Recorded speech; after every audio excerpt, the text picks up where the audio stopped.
Hello there, good to be with you. Welcome to Cruising with the Stars. Now today, you know that we film in the wonderful city of Liverpool, and we've got a tribute band in with us today. We've got two of them anyway, who put Liverpool on the map.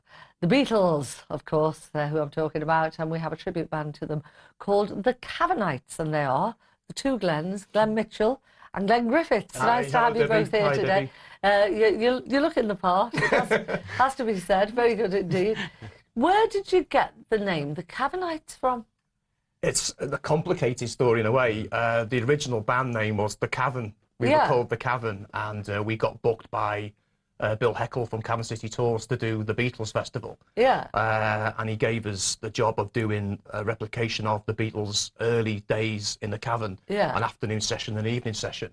But he said there was a problem with the name, in the fact that you're called The Cavern, we're called The Cavern. Yeah. How are we going to advertise that, Glenn? Yeah. Can't do it. So we thought, put our heads together and scratch, what can we do about this? I was watching a video of the original Beatles manager, Alan Williams, being talking in the 1982 video it was, and he mentioned the fact that Liverpool owed the music to the people from Liverpool, the Beatles, all the bands, and the Cavernites. Yeah. And the name of the Cavernites is the name that Bob Wooler gave to all the people who used to go down the cavern to see the bands down there. Oh, great. So there were actually Cavernites. Yeah, they were called the Cavernites. I thought, what a great name. But so I immediately Googled it to see were there any other Beatles bands called that. There wasn't any. Yeah. So I rang Glenn up and said, we've got a name here. So that was it. So, absolutely great. That's where it's come from. And it's lovely to know that they were the people that supported the Beatles, the Cavernites. I think that's absolutely super. Yeah. How long have you been going as a band? Well, you originally formed it. Yeah. A few years ago, really, wasn't it? It started about a good 8 years ago. The band it started from a duo with my late brother, and went up as his keyboard player, played guitar, and then eventually we formed a band out of it. And then various members came and went. On the present lineup, we've been together about 3 and a bit years now. Must be, yeah. So and had you all been professional musicians in bands before? Yeah. Pretty what much. Were you in, Glenn? Well, I started off actually gigging down the road about 15 years ago. I was 16. Yeah. And we started off with the Larks, just playing down Matthew Street. First band that we played with was Up and Running, actually. Oh, right, Up and Running. Phil Jones, I remember. We used to gig quite a lot with them on the scene. Phil Jones, is he still alive? He's marvellous. He reminds me of Bill Wyman or something. He would just carry on forever. Keep going, I'd love to see them again. I really must find out where they're on. So listen, we're going to take a look at just a first clip, just to give our viewers a taste of just how authentic you are. Here they are, the Cavernites.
There we go. That was filmed in the famous Adelphi Hotel here in Liverpool, where just Coch Willia Brian came from.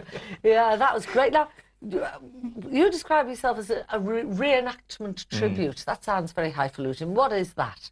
We go for recreating the live music that the bands did in the 60s. We don't copy the records. Right. So what we do, we think that obviously people brought up in the 60s went to all the concerts, saw the bands live. Yeah. So quite a lot of the tribute bands tend to copy the records. Yeah. The tempos of those records, the dancing isn't really... Is it not? No, see, I didn't realise that. Yeah, so it's different. It's very different. Well, if you listen to like bands like the Beatles, when you listen to their records, the tempos are different to when they played them live. Right. The Beatles were a dance band originally, rock and roll dance band. All the bands played dance halls and things like that, so people for dance. So the records were a bit different. So basically, what we do it's study the bootlegs of all the bands playing videos and everything, and try to get as accurate as we can to the way they did it live. Yeah. Which entails us having the right instruments, amplifiers, and just using what we've got on stage. So do you look for sort of old instruments, amps, to get the right feeling? Because you remember the old amps, you used to have to warm them up with a hairdryer or the Mellotron or whatever, you know. Yeah, well, it's quite hard at the moment, isn't it? Because we do try and go down that road. But obviously, as periods going on, it's harder to find these, well, antiques, really. We pretty much go for, or try and hold on for the original.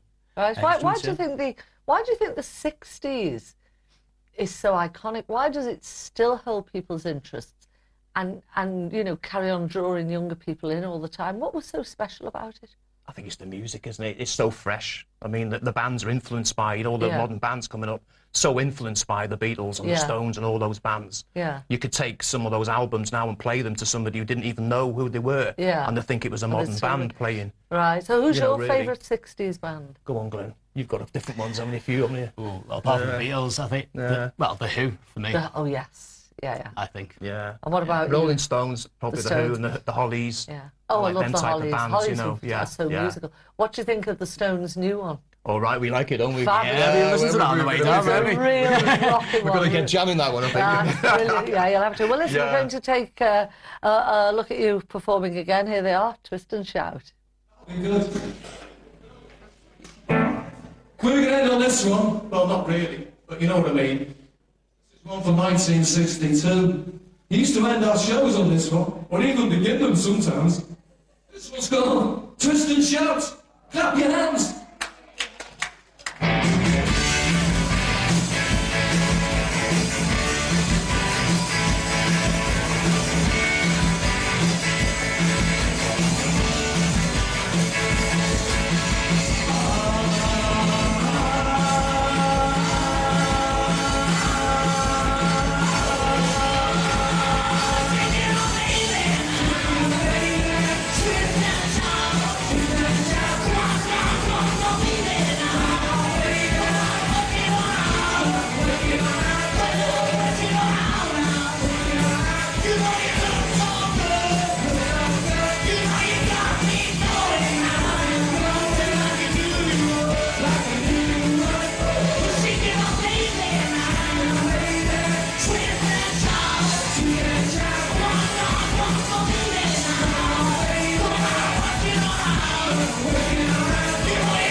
brilliant stuff.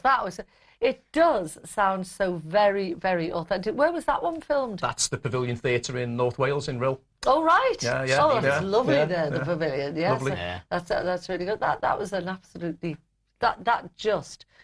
you've got it off to a T. You are John Lennon in it. Yeah. Your voice now, when you go on stage and you do announcements and what have you, do you actually impersonate him? Not really, no. What we do in the band, we tend not to go down the look of impersonating them as much. Yeah. We obviously dress like them in a way, our own little version of it. Yeah. We bow and we stand separate with the And microphones. you move the same. Move the same. Yeah. But we do that with other songs that we do in other 60s bands. Yeah.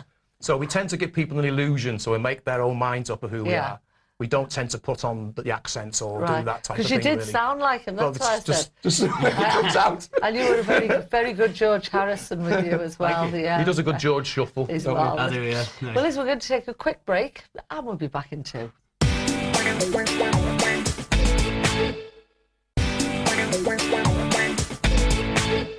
Hi there, welcome back. Today I'm chatting to an absolutely brilliant Beatles tribute band. They're called the Cavernites. I've got 2 of the 4 of them here. They're both called Glenn, so that makes my job an awful lot easier. Right, is that all you do? Well, I say all you do. What I mean is, do you do any other artists, or do you purely go out as the Cavernites? No, well, it's quite diverse, really, isn't it? We've got Rolling Stones, The Who. Oh, right. Kinks. Yeah, the Kinks. But not dressed as the Beatles. You'll go out as a band. Had 60s clothes on, yeah. Right. We'll wear the 60s suits. But Right. we do the whole genre of the live music from 62 to 1969, all of those bands. Searches. So you'll do that, but then you'll also do Beatles. You'll go out as the Beatles. We as can well do as it the so Cavernites. where it's just the Beatles. Yeah. It's absolutely brilliant. Now, I've got to ask you this. What's your favourite Beatles song? My favourite would be the first one, which I was ever bought, which would be She Loves You, probably. She Loves You, yeah. That was the first one What about someone bought me. I think mine's probably Oh Darling off Abbey Road. George Really? Harrison, yeah. That's not Oh, as... it's not. It's Paul McCartney. Yeah, Sorry, Paul yeah. It's not as well known, is it? You know, No. I mean, it's well known, obviously, but it's slightly more obscure Yeah. than some of them. Do you think who had the edge, Lennon or McCartney, when it came to songwriting? I think Lennon was quite cynical. Yeah. They complemented each other, though, didn't they, quite well? 'Cause Yeah. McCartney would write a song and he'd have a little bit of a thing when he couldn't get it quite right, and Lennon would lean over and go, get rid of that bit, put this bit on. Yeah. I mean, there's many instances when he's doing songs like that, you know, we can work it out. Yeah. Life is very hard, and Lennon would come in and say, no, get rid of that bit, put this bit in. Right. Or McCartney wrote something about on Hey Jude, didn't he? About on the shoulder.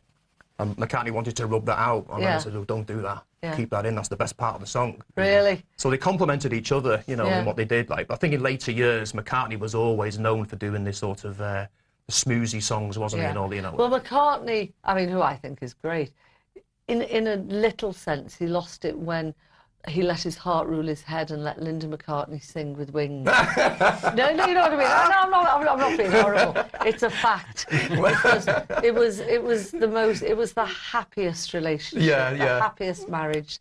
They were deeply in love, and you know, until the day she died.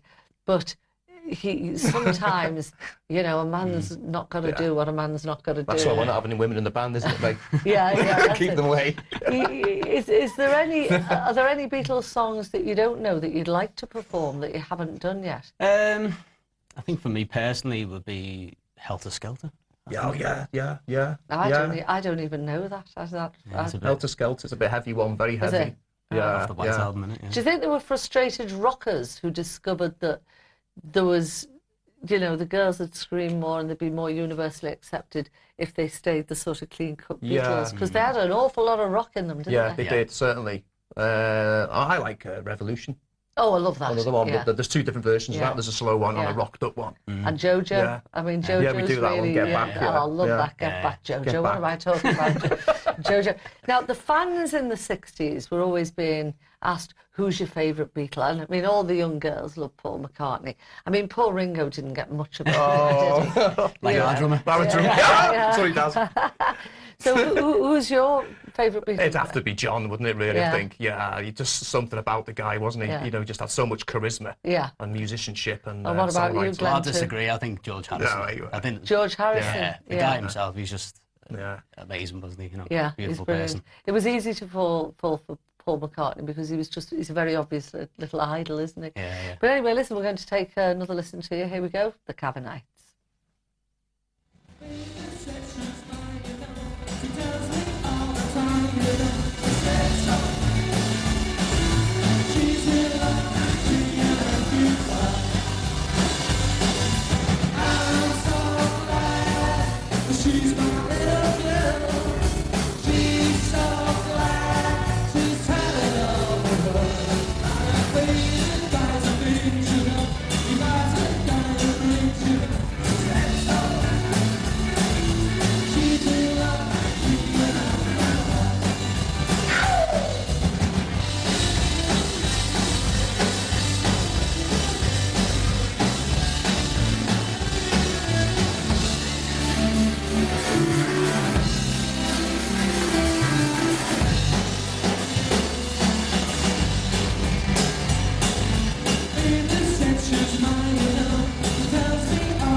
Oh, fantastic. The brilliant Cavernites there. And I would let you into a secret there.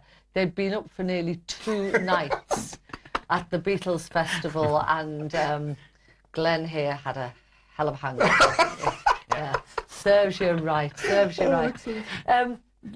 So far, what would you say has been the most memorable gig you've done? Personally, I would say the first time we played at the Cavern Club, which was Beatle Week, and I say we did that session where we did an afternoon and an evening recreating those sessions the Beatles did, and we did one at midnight. We started, and it was absolutely rammed, but it's the thrill of the place. You know, it was filled. There was, I don't know how many people they rammed in there. I don't know, they got them in, to be honest. Yeah. But it was so hot. Yeah. Just like the old days. Well, it's just, I'm sure. You walked on the stage and you could feel the heat coming, and you know, shirt was wringing wet, and it was lovely. Was that it was lovely. Beautiful. Was that probably one of the most memorable for you as well, Glenn? Yeah. Well, for this band, I'd say so. Personally, we were talking about this on the way up. Personally, that always sticks in my mind. From the other band, I had the chance to play with the Pretenders, Chrissy Hynde. Oh, wow. Yeah, with the Summer Pops in Liverpool. Yeah. A couple of years back. I've done it a few times now, but Summer Pops. that is one memorable occasion. Oh, Chrissy Hynde. Love her. She's just brilliant.